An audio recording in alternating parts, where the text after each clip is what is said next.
The first thing I wanted to ask you is if you can tell us a little bit about how is Jackson. I mean, people from here, maybe you have realized that we don't know a lot about Corporation Jackson, but we don't know a lot about Jackson, Mississippi. So if you can tell us, I don't mean a lot of things, but maybe some spots about the story of the place or how is the place, the community, some ideas to understand better how we are. Well, Jackson is the capital of the state of Mississippi. Mississippi, just so everyone knows, it's one of the poorest states in the United States. It used to be, right before the Civil War, it was the richest state in the Union. And its riches was based upon the exploitation of black labor, primarily in cotton production, mainly for export to England, in the Mississippi Delta. And the plantation owner, that class got super rich at that time. And as cotton has became, after the Civil War, England started buying more cotton from India and other places. The economy went down. And so basically since the Civil War, the old kind of plantation relations have remained, still fundamentally to this day. And as a result, it's not industrial in any significant way, and it never really industrialized. It's poor. And Jackson is, they say now it's 160,000 people in the city. It used to, 10 years ago in 2010, they said it was 200,000 people. So it's shrinking, right? The city is shrinking. And it's shrinking because its infrastructure is collapsing. It's just falling apart. But this is becoming very common for many small-sized and mid-sized towns in the United States, and I think globally to a degree, but it's real acute in the United States. And folks are having to leave, like kind of third world countries to find better employment, better opportunities for their children, for education, and then also for clean drinking water and better healthcare systems. Now, I think one of the key things to understand about Jackson is a majority black city. It's over 80% black. It's about 83% black. Roughly 50% of the population is either at or below the poverty line. So it's a very impoverished city, and I say impoverished because it's an intentional act of the capitalist class and the capitalist system to make people poor or to deprive them of resources to be able to exploit them. And Jackson is front and center in that type of relationship. And Jackson is it became majority black relatively late. So it's critical to understand that in the mid-20th century, almost all of the major industrial cities in the United States, from Baltimore to Philadelphia to Pittsburgh to Akron, Detroit, Chicago, Oakland, California, St. Louis, you can go on, they became majority black. For about 30, 40 years. But Jackson became majority black later, even though the majority of people who kind of migrated to all these industrial places in the North and the West of the United States were black, and they came from the South. People stopped going further north and moved to Jackson because by the time Jackson became, majority black in the 1980s. And so by that time, in the 70s and 80s, there were no more jobs in Oakland, California, and Los Angeles. The industrial jobs capitalist class started moving those industrial jobs to Mexico, to China, to Taiwan, to South Korea. And so people just moved where they could. And so that's how it became majority black. And as soon as it was becoming, I should say, becoming majority black, that's when the capitalist class basically started divesting from the city. And that's when its infrastructure just gradually started to collapse. So we now are in this municipality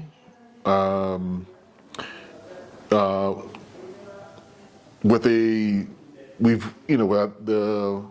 been able to build over the last, I would say 30 years, a fairly radical social movement with large degrees of political consciousness amongst the black working class, and that black working class has been able to, be the bedrock of building Cooperation Jackson, being able to build the People's Assemblies, where we try to exercise, communal power from the grassroots, and it's also been able to elect some progressive to radical candidates to city council, including the mayor.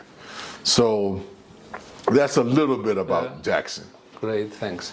And what do you think that it's different in Jackson? I mean, different in the sense that despite all these context, so difficult, this poorness and all this stuff, some things allows or permit that people like you, the community, auto-organize, organize themselves to produce Cooperation Jackson and try to go into the administration, the public administration. Mm-hmm. So you have any clue about if there's something different or specific, some condition, I don't know, something that helps to understand how it's possible that in that context people rise, in some ways?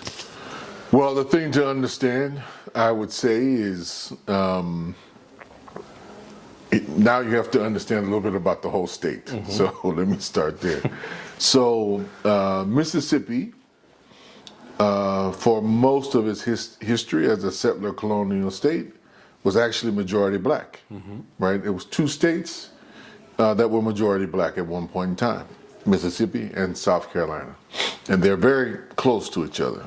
South Carolina's older, Mississippi's younger, but very close in their composition and the nature of their structure of their economies, etc. So why this is important, Mississippi became majority white in the 1960s. And that is important, this majority white composition is important because black people were not able to vote in Mississippi until 1965, okay? And some places it was even later than that, depending on how rural it was. And even now to this day, in some rural counties where there's like one employer, there's one farm, that mm-hmm. family, they control the economy of the small town. People don't vote there because if you vote against their interests, you don't have a job, right? So those types of relations still exist to this day.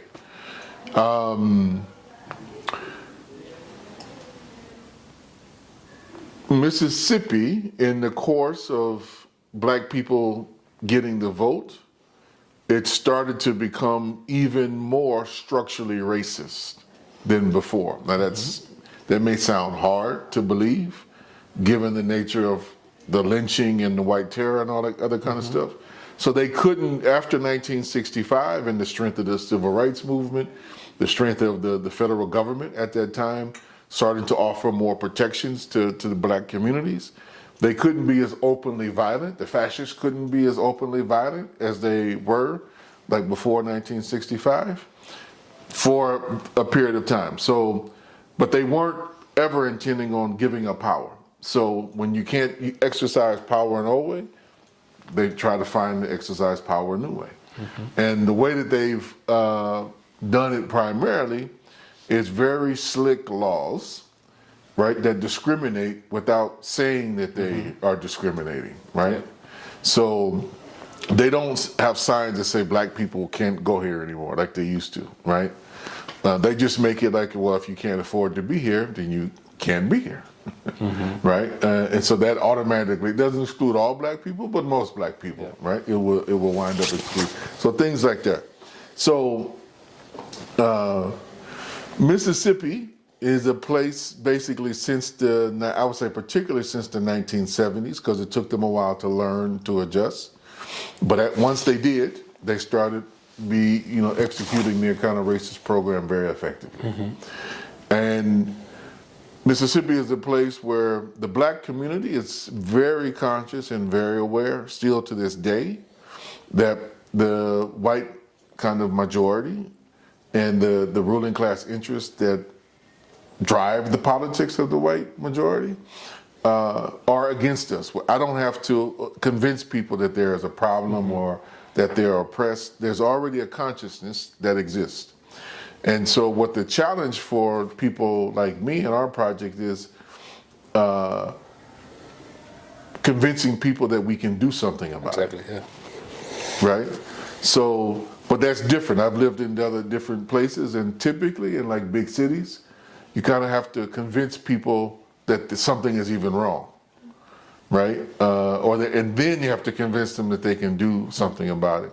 So in Mississippi, that step is already taken care of. Now it's just a debate, well, what are we going to do? What can we do?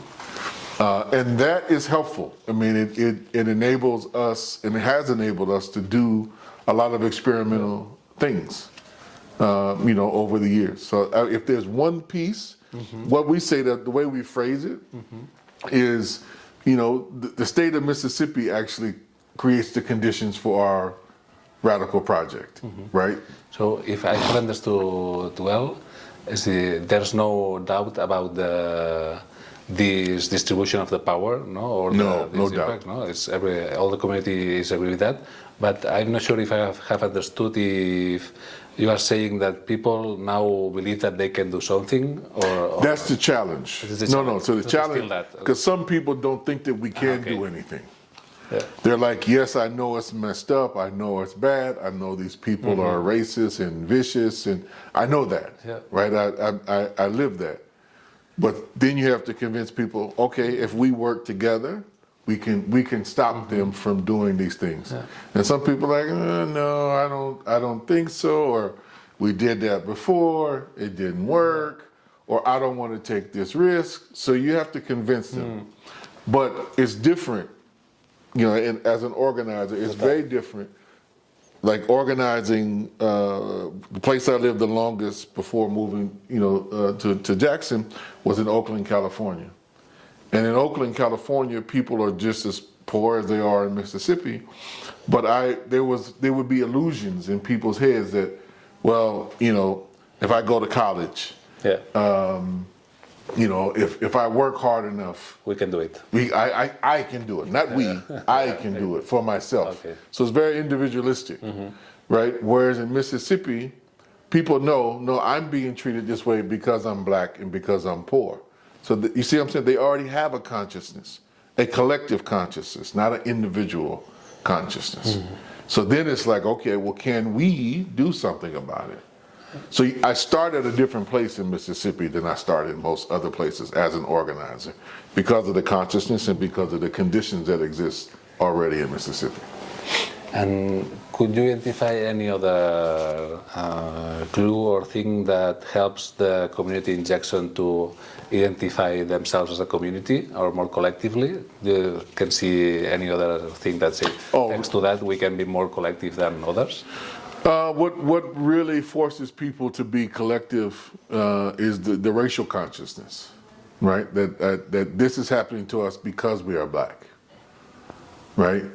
And there's a history, a long history now, 200-year history, in that place about, the people who own all of these stores, who own all of these buildings.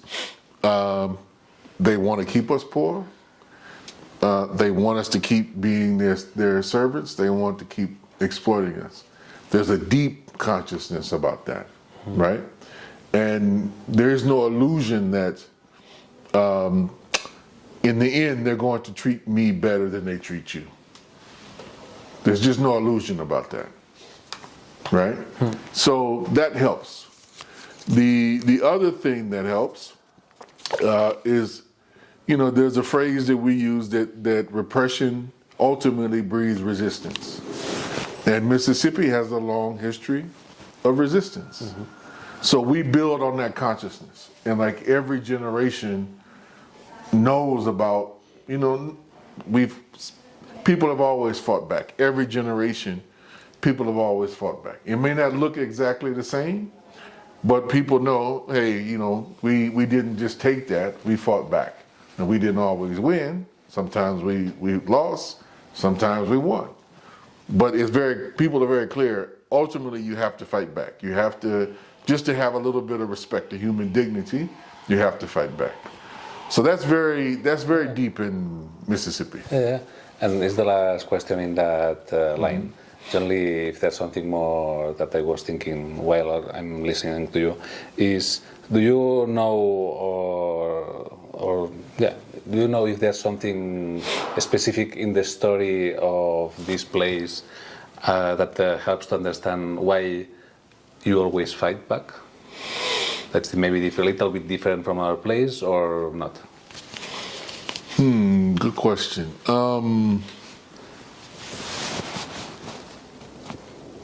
I think it's very similar to what happened in Haiti during the Haitian Revolution, or what led to the Haitian Revolution. And that was, by all accounts, the form of exploitation, the form of labor management that was used in Haiti was so brutal that, when they imported literally Africans from the continent to, it was then Saint Domingue. So when they got there, the average life expectancy was 4 years.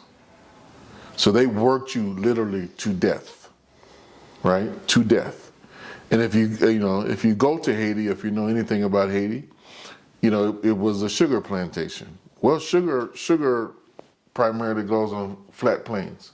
Haiti's mountainous, just like this, right? There's a few valleys, so they were trying to grow all this on places where it shouldn't grow, which meant the labor had to be extra, even more.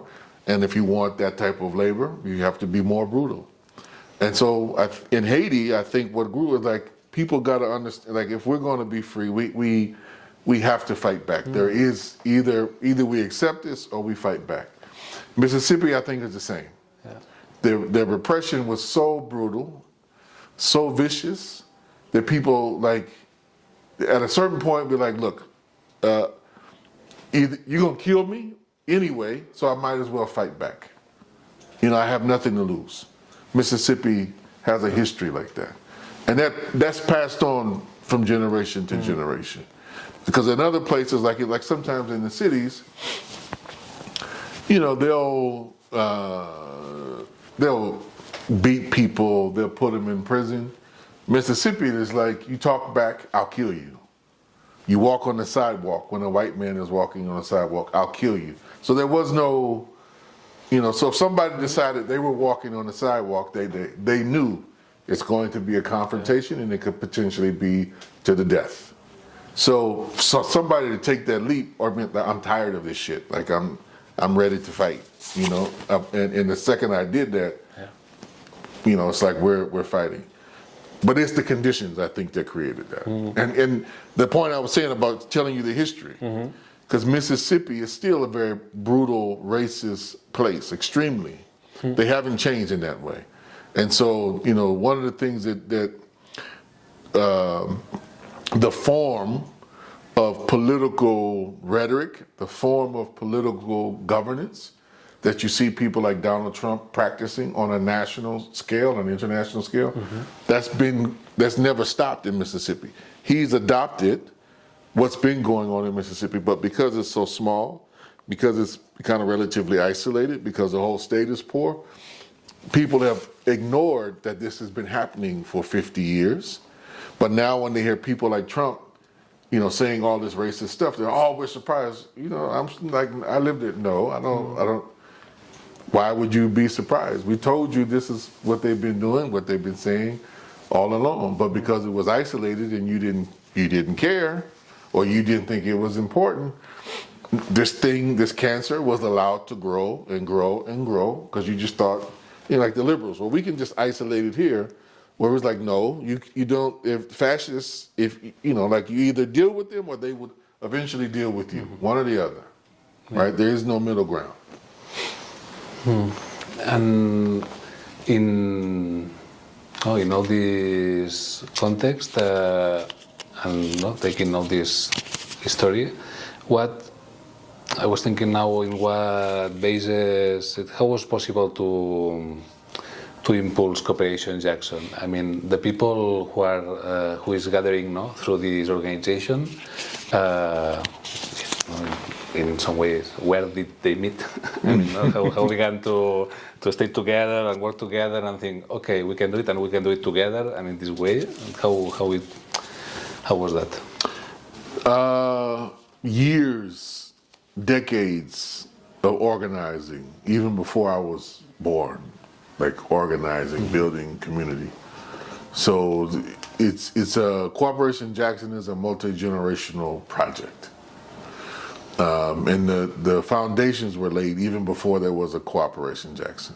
And like if you come to our community, you're talking about resistance. So our project is in a community that was very supportive of the Republic of New Africa, like similar to the Catalonian independence movement. We have our own independence movement. And like the Black Panther Party, it was based there. They were all in that neighborhood, all of their offices, all the core people who supported them. We are in the same neighborhood they were in, and that's not by accident, right? There's a level of just both family networks and ideological and political support for these ideas in that community. So we are just the next generation of that, really. And I'm kind of like in the middle, and there's a younger generation which is coming up with those politics who are now like in their 20s and 30s. But like we do, even with that, we still do door knocking. So for almost every event that we do in our community, hey, we're doing a film night. We're going to have a communal barbecue. We're going to have a farmer's market. So we still do that. So it's direct contact with people. And that's important in our community. I mean, we do the social media and all that stuff too, but the way that Jackson's community is structured, it's similar, I would say, to like a third world country. There are a lot of people who are like 60 and older, and then there are a lot of people who are 20 and younger. But in the middle, there are a lot of the people who are like 20 to like 55, 60. They live in other places because there's not that many jobs in Jackson, like well-paying jobs in Jackson. So they send money back home. So in particular for us, old people don't communicate by social media, right? They just don't in our community. So if we want to reach them, we have to go directly to them, and we have to remind them, or sometimes we have to bring them to the events, like literally give them a car. People want to come, and some of the older people, particularly those like in their 70s and 80s, who they don't have a lot of mobility sometimes, but they want to be socially involved, even just to get out the house sometimes, but these are people who already believe in many things that we believe in. So they want to be there, they want to have their contribution, they want to share their stories, but we have to be actively involved in going to them and picking them up and making it possible for them to participate. And then, with the younger people, it's Jackson is not a place where, like, we don't have a movie theater in town. And we are the capital of the state of Mississippi. there is no movie theater in the city limits. Now, if you go to the white suburbs that are just right outside of town, that's where all the movies are. That's where all the malls are, right? So, and the black youth know I can be there for a little bit, but not too long because the police come and, repress. So we have to create things for people to do. And that's a constant task of ours as being a social element, right? To make sure that there's activities for young kids to teenagers to be involved in, right? And sometimes it's just leaving the center, our main center, just leaving it open. But so people can do self-organized activities, like the space is here, do what you want to do, right? But that's how we engage people, is primarily through door knocking. And then for some things, we also we call people on the phone. Hey, we're doing this event, blah, blah, blah. And like particularly since COVID, like before COVID, it was mainly door knocking, and then COVID we had to call people. And now we do, like a combination of both, with the social media, with the activities. But we do people's assemblies, right? Typically now with COVID, we 4 times a year. They used to be every 2 months, so 6 times a year. And we're trying to get back to being that regular. And the assemblies kind of have a multiple function, a multiple purpose. The political purpose is for the communities to make decisions collectively themselves about what they want to do, right? And what they want to demand of the government to do. But then there's also just a social function, right? Like things for people to do and places for people to go and do everything that people do, gossip about each other and, how's your family doing? Or I heard your mother was sick, and I'll bring you, all these things happen in the context of the social, kind of fabric that we create. And they're very essential to do. Like the regularity is essential to do, again, because of the conditions. Like we're providing both, creating and reinforcing community, but for certain sectors of people, it's a social activity, and you have to be mindful that it's both at the same time. Yeah. Great. And during all this experience, this work from generations, and from now to the future as well, which capacities or strategies are you following, or maybe if you are working through some skills that you have identified that we need to work more on that, or we have to point more in that direction if we want to continue this movement. Is that something that you have identified? Yeah, we have putting energy to grow in that senses, to fulfill better our purpose. Yeah. Good question. I would say right now we are starting. A lot of our youth they're not as skilled as their parents. And so making sure that certain skills get passed on. So what do I mean by that? Like,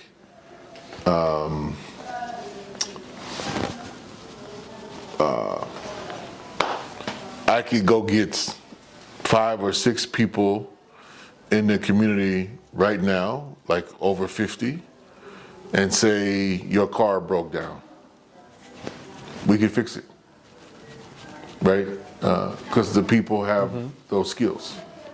So, kids, the younger folks, they know a little bit about how to maybe use computers, how to do videos and cameras, things of that nature.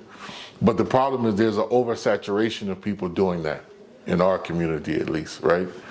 So the market, to be able to, I'm going to take this as a skill, and it's limited. So if you're going to do something like this, you have to go someplace else, and then there's even more people doing the same thing. So we're saying to young folks, look, the skills, a lot of the core skills that we think they're going to be necessary for us kind of surviving a transition, but also building a new society, are a lot of the old skills. The question is, creating the opportunities that we control that enable us to practice these skills. Because we had these skills in the past in the service of a market economy, but we're saying let's create these skills in a internal communal economy where we use these skills, we trade amongst each other and time and sharing of skills and services, and then we create a better quality of life. But we need to make sure that when something breaks, you can fix it, right? As opposed to just buying a new one, or because that's not all. We don't have the money, we don't have the ability, but we could fix it, right? And so it's a different shift, and that's one thing we're seeing.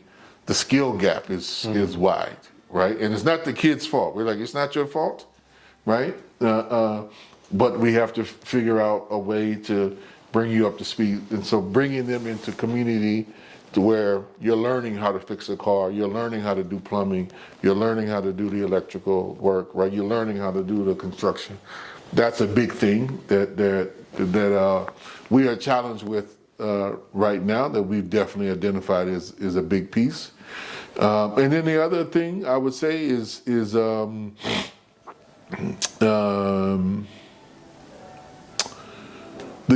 different generations communicate differently. And how, for each generation, this is a two-way exchange. This one is more like how to communicate effectively to each other, and like how to do conflict resolution. Those types of things. Those are soft skills, social skills, that we also think is very important. And one of the things that has led us kind of to this conclusion comes from a political understanding. So a lot of, particularly the last 4 or 5 years, a lot of the young people, I would say 30 and under, they identify as queer in some form or fashion. But the old people, they have a lot of prejudice, right? About, no, you're either he or she. There's nothing in between. What is this they? I don't understand that. It's crazy about. So the young folks and the old people, sometimes they fight over understanding, and so with the young folks, it's like, look, we're not making excuses for them, but you live in a world that they don't live in. They were socialized in a particular way, and some of that's probably never going to change, right? But you automatically being hostile to them because they misgendered you is really not going to help you. But then on the other hand, we have to have conversations with them.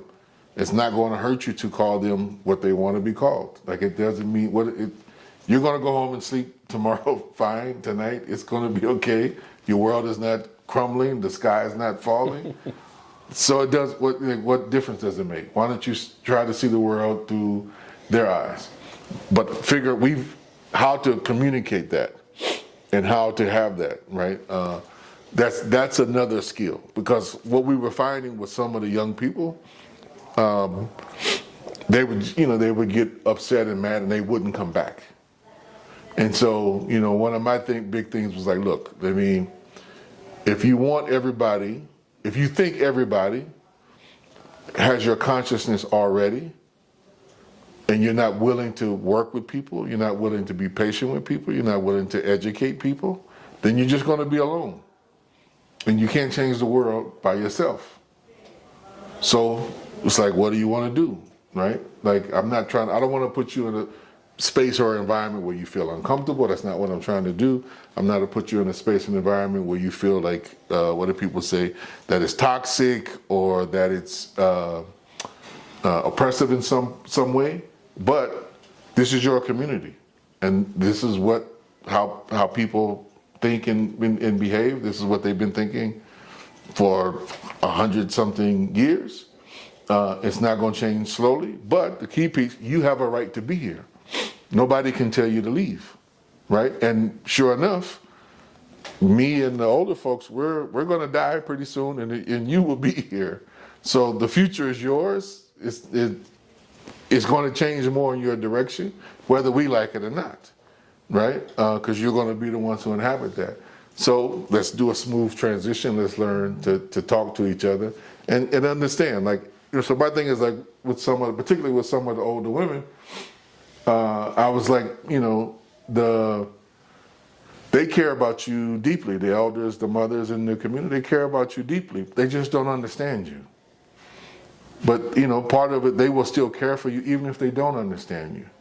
But if you just automatically get mad, then they're going to be defensive too, right? But it's like, trust me, I would say, I have older generation, but it's like I had a bunch of queer cousins and relatives, and they got abused in my family, like verbally, like abused. And it took a lot of work to get people to understand, like, hey, you're damaging your own child, trying to hold some Christian religious worldview that you have to remember that was imposed upon us. Like, we weren't Christians before. Somebody beat that into us, right? So do you want to keep perpetuating that? And eventually people get it, like, oh, okay, yeah, you're right. I don't want to do that. I'm not going to replicate that behavior, or best I can, I'm not going to replicate it. So it's like trying to get people to, it's a process, right? And the people, most of the people in the community are not your enemy. They may not believe what you believe, but they're not your enemy. You have real enemies, and they're not these people. Yeah. And well, I just one question more. I think now that I could ask you hundreds of questions, because every issue opens another door. I want to know that it's difficult and the time is limit. So yeah, I only propose you to share with us if you can identify one learning of all this process. I mean, for sure there's lots of different learnings or things that in the community maybe you have analyzed together or think about what's happening, no? Story, press, no? And see. And I don't know if there's something that you say, okay, with you people, I'm gonna share that thing that we have learned in the process. I think the thing that I would share,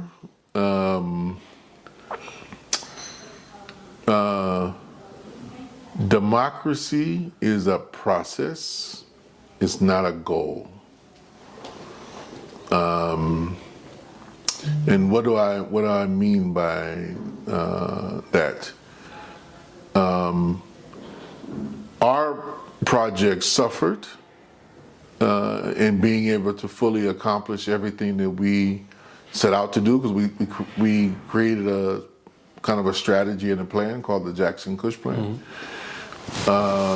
And we've fallen short of executing it, in part because we had a lot of false agreement, a lot of false unity.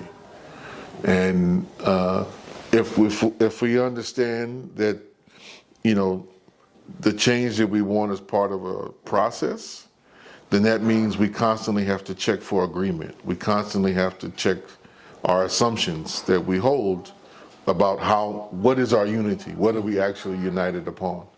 So I would say for myself, because I grew up with a lot of the people, and I've known them since I was birthed or since I was a child, that we would use the same language, but we actually didn't mean the same thing. And we have to constantly check as to that, wait a minute, you're saying this, I'm saying this, but you're going to the right, I'm going to the left. How did we come to this conclusion? Like, why are you seeing the world the way you're seeing it? Why are you seeing the choices the way that you are? That we constantly have to do that. Like, to me, if we want to win, but we also, this is one of the key pieces. What does victory mean? What does it look like? Are we all clear, and do we really share in that? And then do we really possess the honesty, integrity, and trust to really speak truth to our vulnerabilities and what we want, and then even interrogate our own minds. Like, I may say I want this, but my subconscious actually wants something else. So am I clear about what I even want, right? Or, because sometimes we sabotage ourselves. We say we want things, but then am I going to put in the time, energy, and effort to actually make it happen? Maybe, maybe not, right? And if I'm not, then why am I not? I have to interrogate myself, like, okay, what am I doing? If I really want this as a goal, then I have to set timeline, processes, a level of discipline and commitment. If not, then I may not really want that. I may be wanting something else, but I got to interrogate that. But we also have to do that as comrades constantly in a supportive way, not to like tear each other down, but hey, we've done this, we've tried this. How is it going for you? How is it working for you? Is this still what you want to do? Is this still worth your time, energy, and your sacrifice? Or do you want to do something else? Or you think this is going nowhere? Or, where are you? Right? So we can figure this out together. Then it could be like, hey man, I'm just tired. I still fundamentally believe in all this, but I've been working hard and I'm exhausted. Okay, then take a break. Let's be accountable to each other. How much time do you think you need? And let's figure it out. And the collectives can then come together. This person needs a break. We all need to shift work to help enable it. But the expectation, you'll come back. And then when I'm tired, the same process can happen with me so we can move. But it starts with understanding like this is a process. And I think at least for us, we got so focused in on the goal. And and it was like all speed ahead, but then you turn around and like, wait a minute, everybody's not on the same page, and everybody's not doing the same thing or pursuing the same course, and that led for us a lot of splits. But we could have avoided that if some of that anyway, and not some of it. Some of us, I think, people were just never on the same page, but some of that we could have avoided. If we would have really been engaged in a process of like, okay, where are you at? How are you seeing this? Where are you at? What are you thinking? Why do you want to make this choice? If we would have did that, it would have been profoundly different.